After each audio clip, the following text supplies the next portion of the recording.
한 수도사가 들려준 이야기입니다. 그가 어렸을 적에 자기 집에 한 노파가 찾아왔습니다. 전쟁이 끝난 직후라 거지들이 많았는데 그 노파도 그중 하나였습니다. 어린아이였던 그는 노파의 모습에 놀라서 문을 닫고 식구들에게 달려가 밖에 뭔가를 달라고 하는 어떤 할머니가 있어요 라고 말했습니다. 그의 할아버지가 그 말을 듣자마자 일어서시더니 밖으로 나가 거지 노파를 데리고 식탁으로 데리고 들어오셨습니다. 그리하시고는 모두가 먹고 싶어하는 것, 갓 구운 빵의 가장 맛있는 부분을 떼어서 노파에게 주셨습니다. 낯선 사람의 갑작스러운 출현으로 식사는 조용할 수밖에 없었죠. 나중에 할아버지에게 여쭈었다고 합니다. 할아버지, 왜 그 할머니에게 제일 좋은 것을 주셨습니까? 할아버지의 대답은 이러했습니다. 서로 나눌 때는 남는 것이나 좋지 않은 것만 거저 주어서는 안 되고 가장 좋은 것을 서로 나눠야 하는 거다. 그래야 기쁨이 가장 커지는 것이지. 사도 바울이 로마에 편지를 보낼 당시 로마 제국의 수도 로마시는 약 100만 명의 인구가 살고 있었습니다. 명실상부 세계 최대의 도시였습니다. 이 중 5만 명 정도가 유대인이었는데 인구 비율로 따지면 5% 정도 되는 적지 않은 수였습니다. 회당 역시 10개 남짓이나 있었습니다. 유대인의 특성상 경제 쪽에 상당한 몫을 가지고 있었을 터이니 로마에서 유대인의 영향력은 결코 작지 않았을 것입니다. 이들이 시위를 하거나 분쟁을 일으킨다면 로마 입장에서도 꽤 골치가 아팠겠죠. 아니나 다를까 주 40년경 유대계 그리스도인들이 로마시에 유입되고 그곳에 있던 유대교 유대인들과 부딪히게 됩니다. 종교적 소요가 발생하게 되고 이로 인해 주 49년 글라디우스 황제 때 유대인 추방령이 내려집니다. 우리가 알고 있는 아굴라와 브리스길라가 이때 로마에서 쫓겨나 고린도에 머물다가 사도 바울을 만나게 되죠. 희한하게 연결이 되고 있지 않습니까? 안 좋은 일이 있다고 너무 낙심하지 마십시오. 하나님이 어떻게 우리를 선하게 이끄실지는 아무도 모르는 겁니다.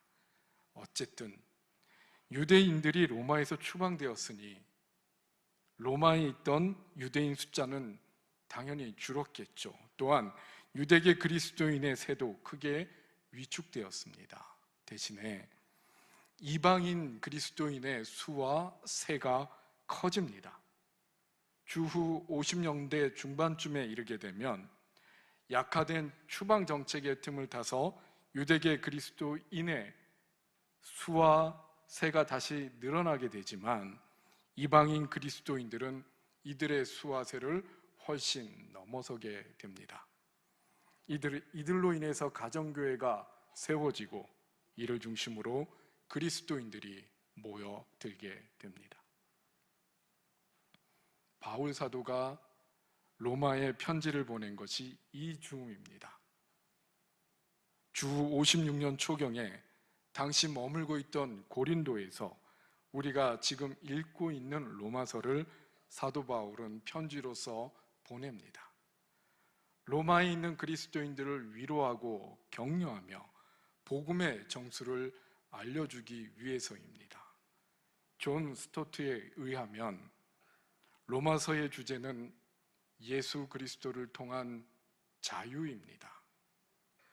율법의 정죄로부터의 자유, 죽음에 대한 두려움부터의 자유, 소외로부터 화해로의 자유, 피조물의 썩어지는 것에서 하나님의 자녀로서 영광스럽게 해방될 자유, 하나님과 다른 사람들을 사랑으로 섬기는 일에 전념할 자유.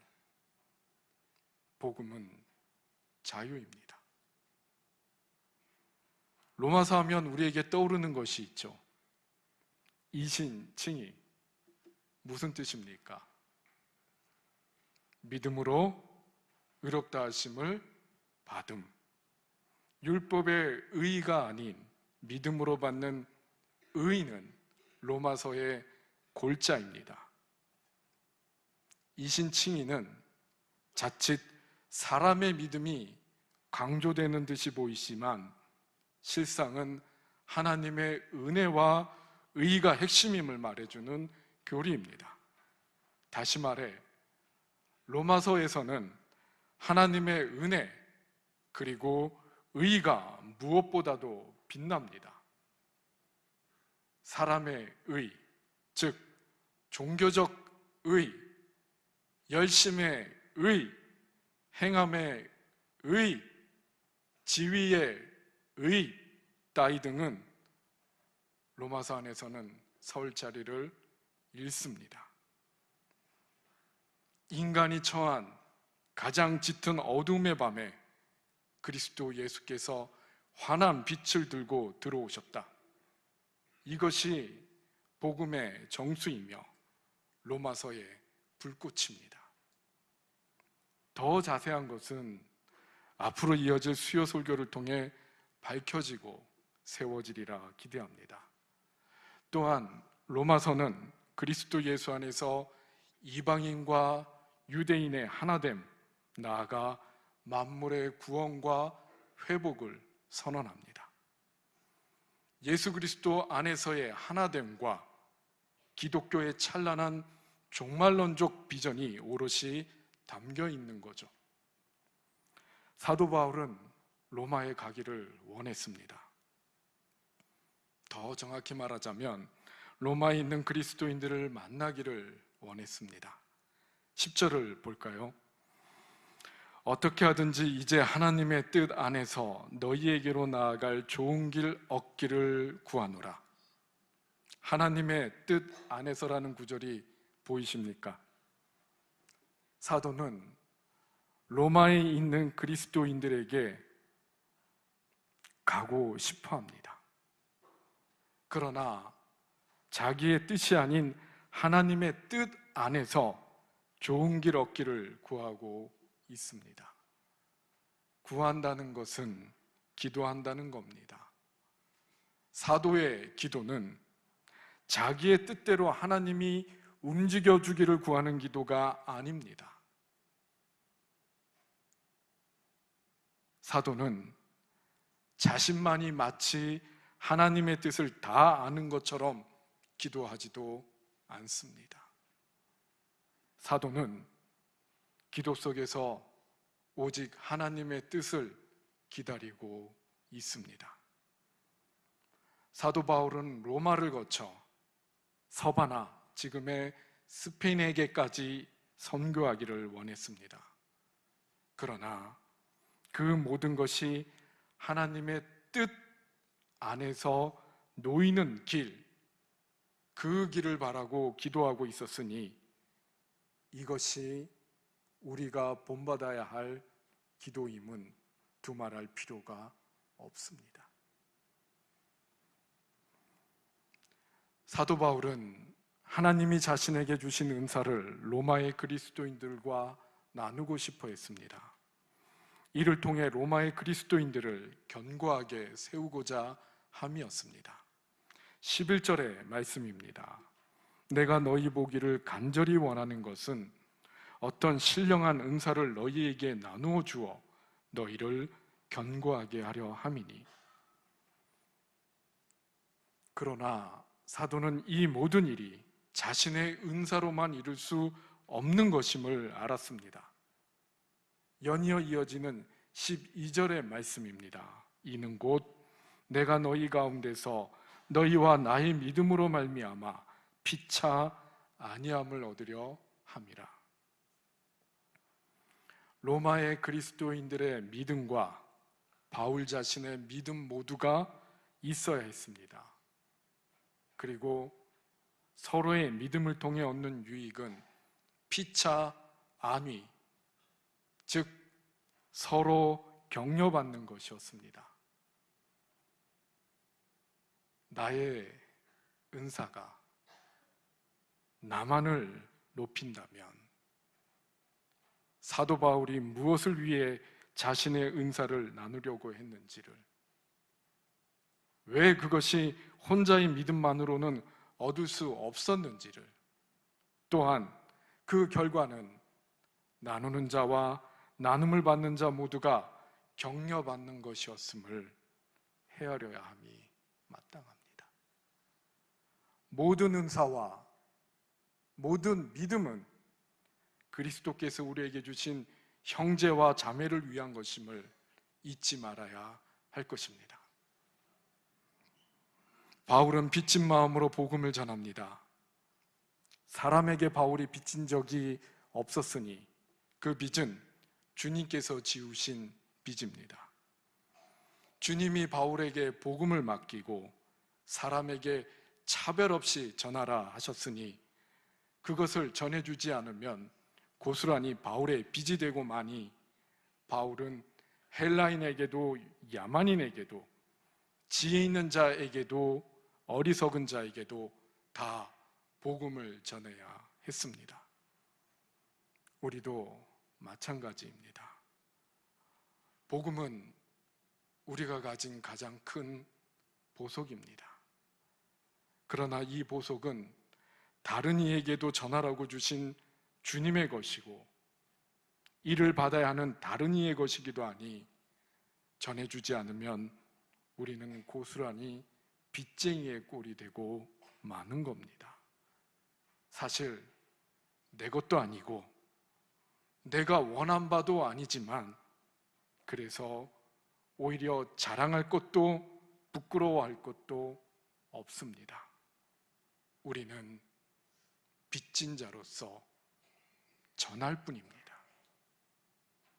우리는 빚진 자로서 전할 뿐입니다. 다행히 주님이 내게 주신 복음은 모든 믿는 자에게 구원을 주시는 하나님의 능력입니다. 다행히 주님이 내게 주신 복음은 믿음으로 믿음에 이르게 하는 하나님의 의입니다. 다행히 주님이 우리에게 주신 복음은 믿음으로 말미암아 사람을 살리는 하나님의 생명입니다. 할아버지는 손주에게 귀한 말을 남겨 주었습니다.